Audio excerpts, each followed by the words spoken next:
Good afternoon, and welcome to the DCTV News at Noon program. This program is brought to you by the Southwest TV Translator Association and supported by the Dolores County Broadcasting Network on DCTV. The News at Noon program is the best assembly of news and local weather for the Four Corners region. Give us your feedback and news alerts at 677-4119. And with all that said, I'm Kendra Cook, and my co-hosts are Kelsey Kiesling and Jerry Tope.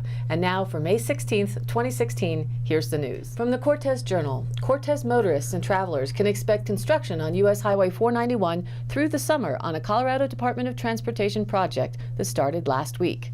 According to CDOT Communications Manager Lisa Schwantz, the construction affects about a mile of the road west of downtown from North Street to Lebanon Road. The project involves new concrete paving as well as new median islands and street lighting. The $7 million project also includes relocation of utilities and sewer systems, as well as realignment of Lebanon Road to allow drivers to turn on and off the highway more safely. Currently, the western side of the road, normally the southbound traffic lanes, is closed. Traffic is restricted to one northbound and one southbound lane, which is in a head-to-head configuration on the eastern side of the road. CDOT Communications Manager Tracy Truelove said later this summer construction will switch sides and crews will work on the east side of the highway. CDOT crews have added a temporary stop sign where northbound traffic merges with the highway at the intersection of North Street and Highway 491. No alternate routes have been established for the project, so drivers should stay on US 491 instead of detouring down city streets. Drivers wishing to access businesses on the west side of the highway must drive across the western side of the highway, which currently is unpaved. CDOT is required to keep access to businesses open. CDOT crews will work with businesses to increase signage if necessary. Truelove encouraged businesses to contact the project public information team at 970-560-0004, and project information may also be obtained by emailing alert2roadinfo@gmail.com. According to the Cortez Journal, a Hesperus man was sentenced Wednesday to 12 years to life in prison for sexually assaulting a child as a pattern of abuse. Edmund Marks, 64, made no comment before sentencing and showed no reaction to the sentence handed down by the 6th Judicial District Judge William Herringer. A jury in January convicted Marks of 6 felonies related to sexual assault on a child. The assaults occurred over a course of a couple of years in the Hesperus area. The 7-day trial focused on 3 or 4 incidents that occurred in early 2014. It was the second trial for Marks after the first one ended in a mistrial. Marks was facing 8 to 24 years in prison on the most serious charge involving sexual assault on a child as a pattern of abuse. The charge carries an indeterminate to life sentence, meaning whatever sentence Judge Herringer imposes Wednesday set a base limit for imprisonment. After that, a parole board will determine if Marks is rehabilitated or should stay behind bars. If he is released, Marks will likely be on parole for the rest of his life and must register as a sex offender. Reported in the Cortez Journal, a Dolores man threw a knife at a police officer's head earlier this month, according to Montezuma County Sheriff's Office reports. About 5 p.m. Thursday, May 5th, Sheriff's Deputy Xavier Brito responded to a residence in the 100 block of North 9th Street in Dolores, where he was told Gregory Ireland, 47, was upstairs with a knife, according to Brito's report. A woman in the residence told Brito that Ireland had given up on life. Brito reported that he noticed broken items at the top and bottom of the stairs, as well as a lamp and 2 laundry baskets blocking the top of the stairs. Ireland said he did not want police officers there and said if the officers tried to come upstairs, he would fall on his own knife, according to the report. Brito, along with on-scene Montezuma County Sheriff's deputies John Haynes, Brad Ray, and John Hancock, persuaded Ireland to talk to his husband by speakerphone. Ireland stated he did not want to go to jail, but Ray informed Ireland that officers had no reason to take Ireland to jail and only wanted to help him.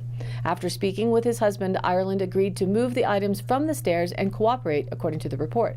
Ireland began to move the items blocking the stairs and was holding a 6-inch knife. After moving the items, Ireland went back up the stairs out of sight of the officers. Ireland then quickly came around the corner of the stairs and threw the knife. The butt end of the knife struck Ray in the face just above his right eye, according to a report by Sheriff Detective Adam Alcon.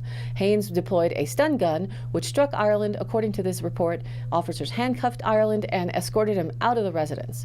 After Ireland was medically cleared at Southwest Memorial Hospital, Haynes transported him to Montezuma County Jail and charged him with felony first-degree assault.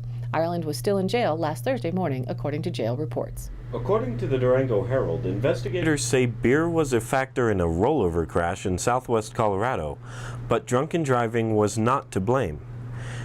Captain Adrian Driscoll with the Colorado State Patrol says a pickup crashed after sliding on a pile of beer mash that had spilled on State Highway 172 near the Durango-La Plata County Airport on Thursday morning. Mash is a byproduct of beer brewing, and local breweries often give it to ranchers to feed their livestock. The pickup driver suffered minor injuries, and a passenger was taken to a hospital with moderate injuries. Lisa Schwantz, a spokeswoman for the Colorado Department of Transportation, tells the Durango Herald that a snowplow had been sent to clean up the slippery mess, but did not get there in time. Those are lucky livestock. Reported in the Cortez Journal, Montezuma County Sheriff Steve Nowlin says his opinion is that an increase in drug trafficking in the area is a result of Colorado's legalization of recreational marijuana.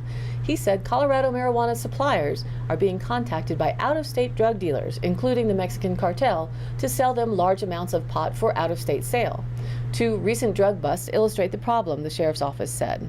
On May 6, an undercover sting in Mancos led to an arrest of a Kentucky man and confiscation of a vehicle and $18,000 in cash. According to the sheriff's report, the suspect requested an undercover agent provide him with 10 pounds of marijuana and 1 ounce of cocaine and methamphetamine. He had driven from Kentucky for the purchase. After the undercover narcotics sale concluded, the suspect was confronted by law enforcement, brandished a firearm, and fled on foot. After a short foot and vehicle chase, he was found hiding under a vehicle and arrested. While evading police, he attempted to break into a nearby home, according to the report. Operation Kentucky Kush was conducted by the Montezuma County Sheriff's Office and the Cortez Police Department's Narcotics Division, with assistance from the DEA Southwest Drug Task Force and Mancos Marshal. On March 18th, a vehicle suspected to be trafficking cash related to narcotic sales and the Mexican drug cartel was stopped on U.S. Highway 160. A search warrant was obtained the next day, and $22,000 in cash was found hidden in the vehicle. According to the sheriff's report, the currency was packaged in a way commonly used by Mexican drug cartels to smuggle large amounts of cash. The cash seizure was turned over to the U.S. Customs and Border Protection to investigate its origin. The suspect had been released at the scene of the original stop, pending evidence gathered during the search warrant. Case records are sealed as the investigation continues. The sheriff said that the U.S. 160 corridor is commonly used as a smuggling route for drug cartels to move narcotics and then transport the cash back to Mexico. According to the sheriff, recent legalization of recreational marijuana in Colorado has added a twist to the situation. Quote, blackmail is a real possibility for marijuana dispensaries here, he said. They are cutting into the cartel's profits, who say it's time to pay up. That puts everyone in jeopardy. No specific relationship between the cannabis legalization, implementation, and these types of incidents has yet been studied. According to the Cortez Journal, members of the Mancos Board of Trustees unanimously voted to appoint Jason Spruill as town marshal at their meeting Wednesday. Spruill had been acting marshal since the December resignation of former Marshal John Cox. He was one of 15 applicants for the position, most of which were from Colorado. Born and raised in Montezuma County, Spruill rose through the ranks of the county sheriff's department for 16 years before retiring from that department last year. Mayor Pro Tem Matthew Baskin and Trustee Ed Hallam were not in attendance at the meeting. Mayor Queenie Bars assisted as Spruill took the oath of office for the position, with a handful of his friends and family members watching. Marshal's deputies Yvonne McClellan and Michael Barnes were also sworn in. Among his first orders of business as town marshal will be updating the department's vehicle fleet and hiring a third deputy, as well as continuing to train the members of the department, he said. McClellan recently was certified as a field training officer, the first such certification in the department's history. A field training officer is a member of a law enforcement department who is responsible for training and evaluating junior members of the department. Spruill also said he wants to emphasize that town residents should make sure to keep their cars, bikes, and homes locked up. A number of bike thefts and vehicle break-ins have occurred recently. And now here's our weather report. For today, the Four Corners have the strongest thunderstorm possibilities for our region, with hail being a possibility. Anything above 8,500 and 9,000 feet has a chance of snow. Roads should stay warm enough to melt any snow. Snow levels will climb this afternoon, but shadowed curves are always a problem in high valleys as night approaches. A low pressure system currently centered over Idaho is moving slowly into the Great Basin today, and conditions around that circumference of that system are causing these showers and thunderstorms. Cooler temperatures will run around 10 degrees less than Sunday's high all the rest of the way through the week. Today, several hundredths of an inch are possible. Tuesday may see near a third of an inch of rain, and Wednesday may be near a half inch. Thursday, as the last of the system leaves, a negligible couple of hundredths of an inch will be expected. Where stronger storms occur, there may be brief heavy rain and small hail with gusty winds. The higher mountains will have snow mainly during the night above the 9,500 foot level. A few inches may accumulate Monday, and again a few more Tuesday night. In our national map, showers and thunderstorms are forecast from the Pacific Northwest to the southern plains and western Gulf Coast. The mountain snow is possible in the northern and central Rockies and the Wasatches at the highest elevations. The precipitation will expand eastward into the Midwest and Ohio and Tennessee valleys by tonight and early Tuesday. Showers and thunderstorms will develop over parts of the southeast by Tuesday morning. Precipitation will taper off by afternoon across the Pacific Northwest.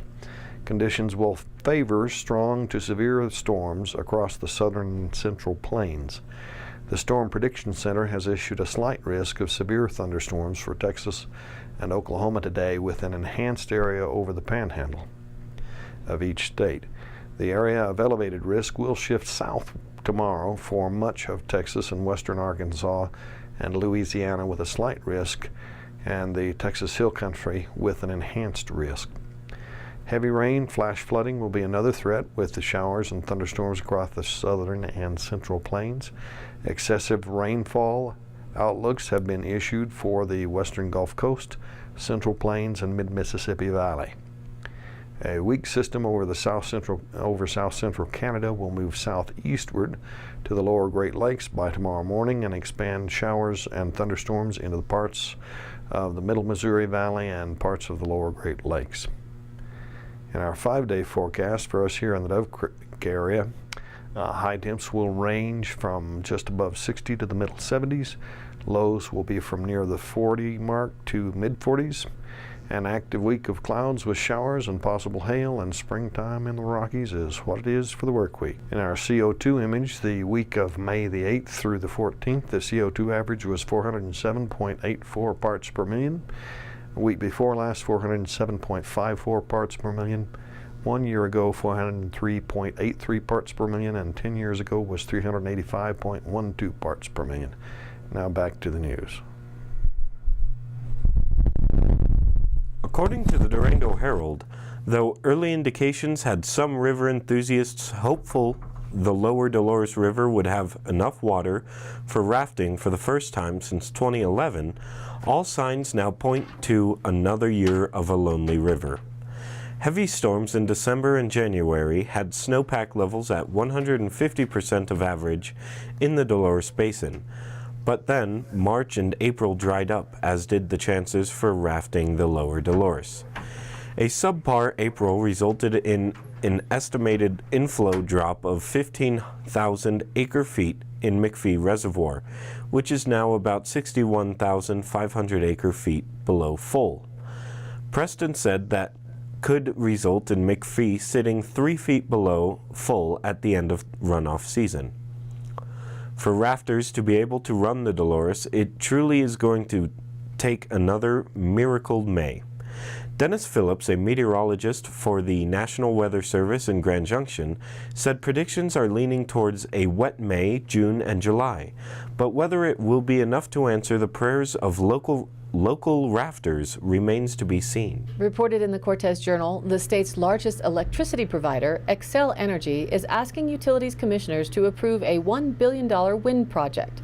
The Denver Post reports construction on the Rush Rush Creek Wind Project could start late in 2017, with the wind farm potentially producing power before 2019. Xcel Energy needs the Public Utilities Commission to approve several elements of the proposed project, like acquiring Rush Creek and having ratepayers shoulder construction and maintenance costs. Spokesman Mark Stutz said the company is motivated by economics and has already met a state mandate to use renewable sources to generate 30% of the electricity it sells. Xcel Energy Colorado President David Eves says the wind farm would cut carbon pollution by 1 million tons annually.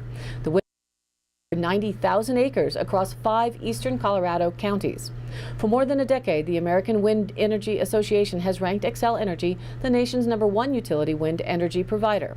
At the end of 2015, they had more than 6,500 megawatts of wind generation on their systems, which made up about 16% of their energy supply, or enough wind generation to power about 3 million average-sized homes for a year.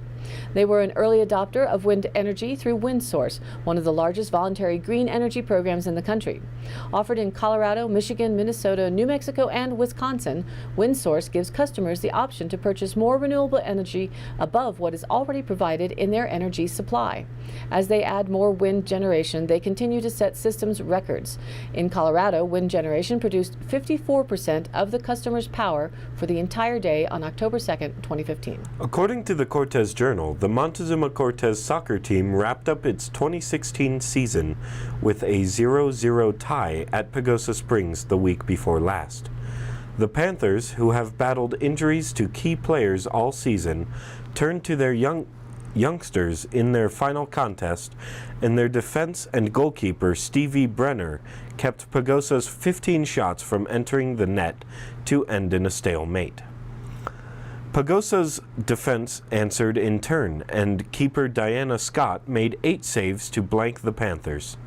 The Panthers hope to tally more wins in the coming seasons, playing against schools that have similar enrollment numbers. Playing in the 4A and 5A Southwest League, MCHS was taking on schools with enrollment numbers twice and sometimes nearly 3 times as high. But the Panthers were still competitive against the strongest competition. With a 2014-2016 enrollment of 629, MCHS beat Grand Junction High School 2-0 for their only league win, and later tied the Tigers 1-1 in their second contest, games that Ross pointed to as highlights of the season. Looking forward, Ross is optimistic about the Panthers' move to Class 3A next season and joining the league with Pagosa. The Pirates finished with the most wins in the conference, but MCHS beat them 2-0 in their first meeting before tying the week before last. According to the Cortez Journal, the Obama administration issued a final rule last Thursday to sharply cut methane emissions from U.S. oil and gas production, a key part of a push by the president to reduce methane emissions by nearly half over the next decade.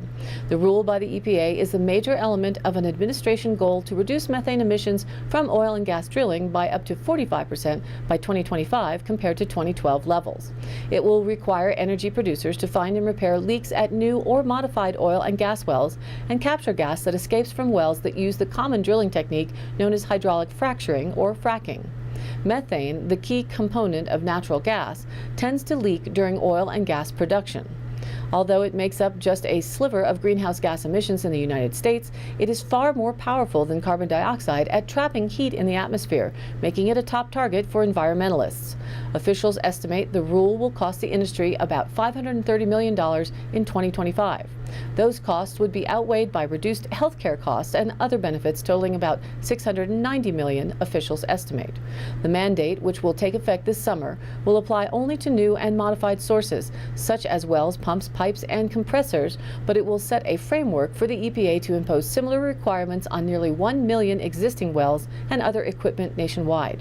In January, the administration proposed new rules to clamp down on oil companies that burn off or flare natural gas on public lands, saying it will reduce waste and harmful methane emissions. Between 2009 and 2014, enough natural gas was lost through venting, flaring, and leaks to power more than 5 million homes a year.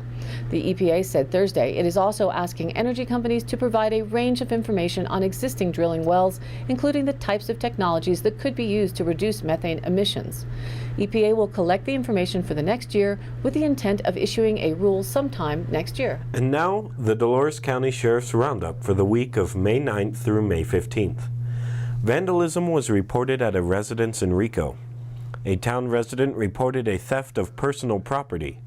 A welfare check was requested on a juvenile visiting a residence in town.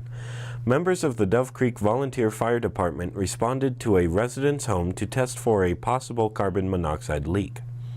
That's it for today's Roundup. Stay tuned this week for more updates. And now for today's High Country happenings. May 16th, Monday, a cappella chorus from Rochester College performs at St. Barnabas Church at 7 p.m. That's at 110 West North Street in Cortez. The 40-member chorus presents a program spanning years, nationalities, and musical styles. An offering benefits Grace's Kitchen, and for details, call 565-7865. May 20th, on Friday, the Raven Narratives live storytelling event will happen at the Sunflower Theater. The show starts at 7 p.m. Tickets are $15 in advance, $20 at the door. Students and seniors are $12 and $17 at the door. The theme for this event is baggage. Also, the Sunflower Troupe Actors Studio is holding open auditions for singers and dancers for a summer musical. Auditions will be held on Saturday, May 21st from 1 to 5 p.m. For information, contact Kim at ksjd.org.